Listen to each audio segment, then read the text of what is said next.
दोस्तों, uric acid एक ऐसी समस्या है जिससे कि ज़्यादातर लोग परेशान ही रहते हैं। और यूरिक एसिड आपकी बॉडी के अंदर ही बनता है, जो कि एक तरीके से बुरा प्रोडक्ट कहा जाएगा।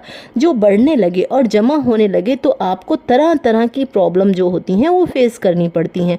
जब यूरिक एसिड बढ़ता है तो कुछ लक्षण पहले नज़र आने लगते हैं, लेकिन ज़्यादातर हम लोग उन लक्षणों को नज़रअंदाज कर देते हैं या फिर अज्ञानतावश हमें पता ही नहीं होता है कि यूरिक एसिड के कारण हमें ये परेशानियाँ आ रही हैं। और वो अंदर अंदर जो यूरिक एसिड है वो अपनी जगह बनाता चला जाता है।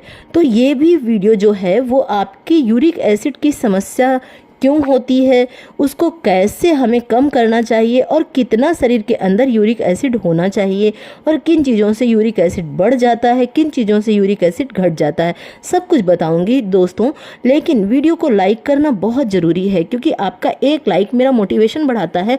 और अभी तक चैनल को सब्सक्राइब ना किया हो तो सब्सक्राइब जरूर कर लें, साथ में ही इसे शेयर भी करें, जिससे कि बहुत सारे लोगों को ये परेशानियों का अंत हो। तो दोस्तों, यूरिक एसिड जो है वो हमारे शरीर के लिए कौन कौन सी ऐसी चीज़ें हैं जिससे कि यूरिक एसिड बढ़ने की समस्या होती है, और इसे घटाना जो है वो बहुत ही आसान है। क्योंकि यूरिक एसिड बनने की जो वजह होती है उसके कारण से मैंने बताया कि आपके पैरों में, एड़ियों में, अंगूठे में दर्द होना शुरू हो जाता है, जोड़ों में सूजन होने लगती है। यूरिक एसिड के जो क्रिस्टल ज्वाइंट होते हैं वो सूजन पैदा करते हैं। छोटे छोटे कण समझ लीजिए कि वो यूरिक एसिड के जो कण होते हैं वो आपके अंदर जा कर के, यानी कि पैरों में जा कर के, घुटनों में जा कर, टखनों में जा कर के, उंगलियों में जा कर के दर्द पैदा करते हैं। अब अगर बार बार इन्फेक्शन जो है वो होता रहेगा तो आपको यूरिक एसिड से निजात नहीं मिल पाती है।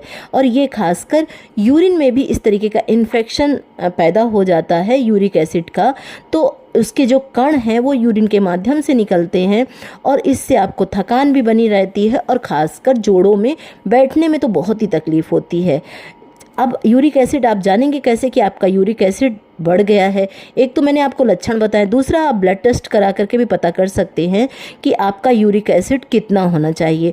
पुरुषों में 3.4 यानी कि 3.4 से 7 तक होता है यूरिक एसिड नॉर्मल, और महिलाओं में 2.5 यानी 6 तक होता है यूरिक पॉइंट।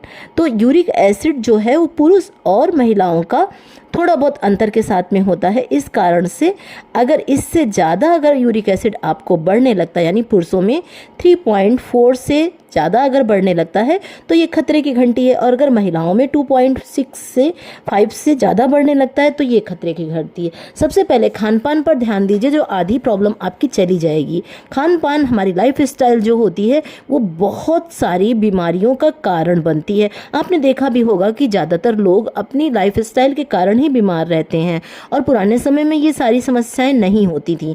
खासकर दालें जब माएँ बनाती हैं या घर में हमारी बहनें बनाती हैं तो दाल में जो कुकर लगा करके सीटी मार देती हैं, उससे यूरिक एसिड बढ़ने की मुख्य वजह होती है।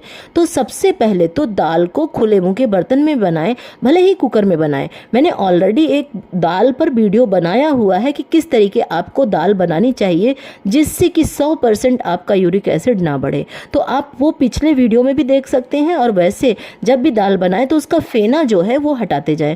बड़े बुजुर्ग यही किया करते थे कि जो बटुइया में दाल बनाते थे खुले मुंह के बर्तन में, उसका फेना हर बार हटा देते थे, और वही जड़ होती थी यूरिक एसिड की। इसके छोटे छोटे जो गट्स होते हैं, छोटे छोटे पॉइंट होते हैं, कण होते हैं, वो हमारी हड्डियों में जाकर के जमा हो जाते हैं और हमें दर्द की शिकायत देते हैं। तो सबसे पहले आपको दालों पर ध्यान देना होगा। दाल तो कम मात्रा में, जिनको है समस्या उनको कम खानी होगी, लेकिन जिनको दाल बनाने की आदत है, यानी खासकर हमारे घर की महिलाओं को, उनको दाल का फेना जो है वो खुले मुंह के बर्तन में बनाना होगा और थोड़ी देर के लिए 2-4 चमचे दाल का फेना अलग कर देना होगा। उसके बाद आप भले ही सीटी लगा दें, लेकिन उससे पहले आपको दाल का फेना अलग कर देना होगा। अब जिनको यूरिक एसिड की समस्या है, आप चाहते हैं कि आपको यूरिक एसिड पूरी तरह से ठीक हो जाए, तो 2 अखरोट यानी कि नटमेग की गिरी जो है उसको रात में पानी में भिगो दीजिए और सुबह उठ करके आप उसको चबा चबा करके खा जाइए। आप देखेंगे कि आपको यूरिक एसिड में 3 से 4 हफ्ते में ही पूरी तरीके से निजात मिलने लगेगा। दूसरी चीज़ है फाइबर वाली चीज़ें, जैसे दलिया, दलिया, दलिया में कौन सा आपको दलिया खाना है? जौ का दलिया, ओट्स, बीन्स, हिसागोल की भूसी कभी कभी पानी के साथ ले सकते हैं। जितनी अधिक फाइबर वाली चीज़ें आप खाएंगे आपका यूरिक एसिड ठीक होने लगेगा। और आटे के रूप में अगर आप खासकर जौ और चने और इसके साथ में ही उसमें चने, गेहूँ, थोड़ी मात्रा में मक्का मिला करके अगर आप उसकी रोटियां खाते हैं तो फाइबर अधिक जाएगा, आपको यूरिक एसिड में आराम मिलेगा। अजवाइन बहुत अच्छा रोल अदा करती है यूरिक एसिड को ठीक करने में। आप चाहें तो आटे में जब रोटियां बनवाते हैं सब चीज़ों की मिक्स करके तो उसमें थोड़ी सी अजवाइन 1 चम्मच डाल दीजिए और या फिर अजवाइन की चाय बना करके पीने लगिए। खाना खाने के बाद में 1 चम्मच अजवाइन पानी में खौलाइए और उसमें थोड़ा सा गुड़ मिला लीजिए और उसको सिप सिप करके गुनगुना गुनगुना पी लीजिए। ये बहुत फ़ायदा करता है और नेचुरल है, प्राकृतिक है, आयुर्वेदिक है। आपके शरीर के दर्द की शिकायत, गठिया की शिकायत को भी दूर करेगा अजवाइन का पानी।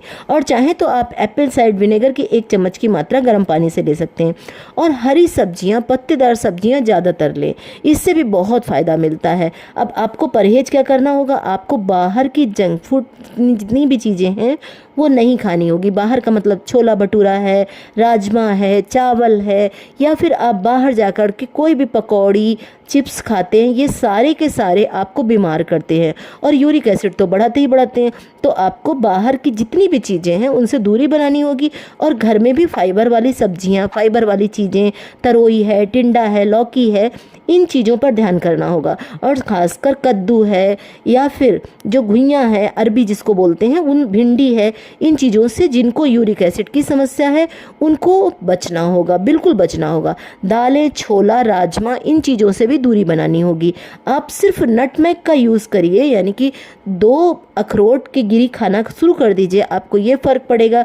दालें जब भी खाएं तो मूंग की दाल खाएं और मूंग की दाल का भी फेना, यानी कि जो ऊपर का फेना आ जाता है, खुले मुंह के बर्तन में बनाएं, उसको हटा दें। आप देखेंगे कि आपकी बॉडी से यूरिक एसिड कैसे हटने लगेगा 100%।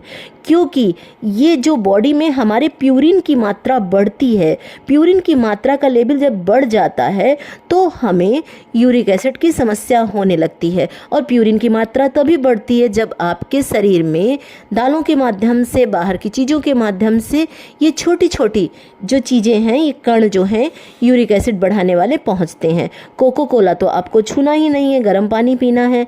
आप ये भी कर सकते हैं कि गर्म पानी को खौलाइए और उसमें कुछ 1 पत्ते तुलसी के डाल दीजिए और इसमें 1 इलायची और खासकर 2 लौंगे डाल दीजिए। जिनको भी सर्दी जुकाम की शिकायत रहती है, यूरिक एसिड की समस्या रहती है, ये डिटॉक्स वाटर आपके शरीर के जोड़ जोड़ को ठीक करेगा, आपको पूरी तरीके से हेल्दी रखेगा। तो खाने पीने की चीज़ों से आप अपने यूरिक एसिड की समस्या को पूरी तरीके से ठीक कर सकते हैं। आई होप वीडियो ज़रूर पसंद आया होगा और आपके लिए उपयोगी साबित हुआ होगा। दोस्तों, दिन की दिनचर्या में खाना खाने के बाद में 4 बजे के करीब आप बिस्किट, पराठा ना खा करके आप 1 कटोरी भुंजे हुए चने अगर लेते हैं और साथ में ही मखाने भी ले सकते हैं तो आप देखेंगे कि आपको फाइबर भी मिलेगा और साथ में आपका शरीर पूरी तरीके से स्वस्थ होगा। और यूरिक एसिड कितना बढ़ा हुआ है आप ये तो बिल्कुल भूल ही जाएंगे। तो वीडियो पसंद आए तो इसे लाइक करिएगा, शेयर करिएगा और चैनल को सब्सक्राइब करना बिल्कुल ना भूलिएगा, जिससे कि हर दिन आपको अच्छी जानकारियों वाले वीडियो मिलते रहें।